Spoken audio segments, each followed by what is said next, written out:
Hey guys, halfway. Welcome to module 4. I'm going to call this the hump module instead of hump day. Is that too much? I'm going for it. This module is going to cover unit 7 and 8. And unit 7 is an overview of residential building construction techniques, which are very, very important when we are assessing the value of a property. We're going to look at building measurements, house styles, traditional, contemporary. We're going to look at house types. 1-story, 2-story, 1.5-story can have a huge impact on the value of a home. We know it costs more to build a 1-story because we have more slab and more surface area, more land, and we also have more roofing. But also we could look at a difference in value as if a community has a whole lot of 2 stories and very few 1-stories, that 1-story could possibly be a lot more valuable because we go back to the supply and demand. There just aren't that many, and people may want a 1-story and they're tired of running up and down the stairs. The unit will briefly also touch on factory built homes such as modular or mobile homes. We're going to look at location. Again, is this property located very close to an airport and maybe on the flight path out of an airport where there's a lot of noise, a lot of interference that could have an impact on the value of the home. And then we'll look at construction details. For example, is the home on pier and beam? Is it on slab? Does it use stucco, or was it built with brick?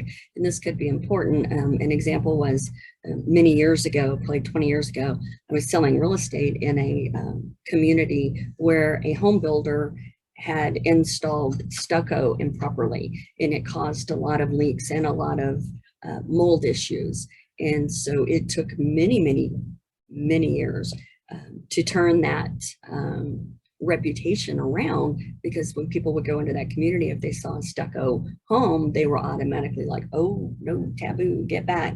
That's a bad thing. And so it definitely impacted the value of those homes that were built with stucco in that particular area. And there could be other areas where a home built with stucco may be more valuable than one with brick. So these things are really important. And also we're going to look at green building, which is also very, very important, especially as our nation is going more green. I know my husband and I owned a house that was built in the 70s and sold it and moved into a home that was built in 2012. And a big decision there was that the newer home was far more energy efficient because of the windows and the insulation, and the difference in the value of the difference in the monthly mortgage payment was offset by the difference in the electric bill. So we're going to look at green building, and then also in unit 7, you're going to look at environmental issues that need to be considered, such as lead-based paint, radon, asbestos. There are environmental disclosures. We know the lead-based paint disclosure if a home was built before 1978. And also a buyer can get an environmental inspection if they're really concerned about something at that property. But those things could also affect the value of the home. Unit 8 is going to cover the types of data that an appraiser may access in order to perform the appraisal. We're going to look, a lot of detail will be given to the Uniform Appraisal Data Set, which is required by Fannie Mac and Freddie Mac. So, for example, if a home buyer is financing FHA, they're going to need an appraisal where the appraiser does use that Uniform Appraisal Data Set.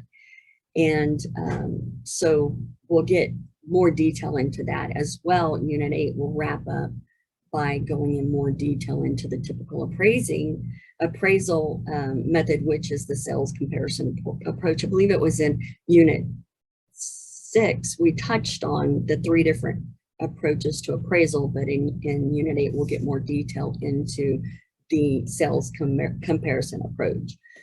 I hope you guys have a great hump module. And as always, reach out to me on the discussion board if you have any questions. I'm here to get you through. So let's get over that hump. See you next week.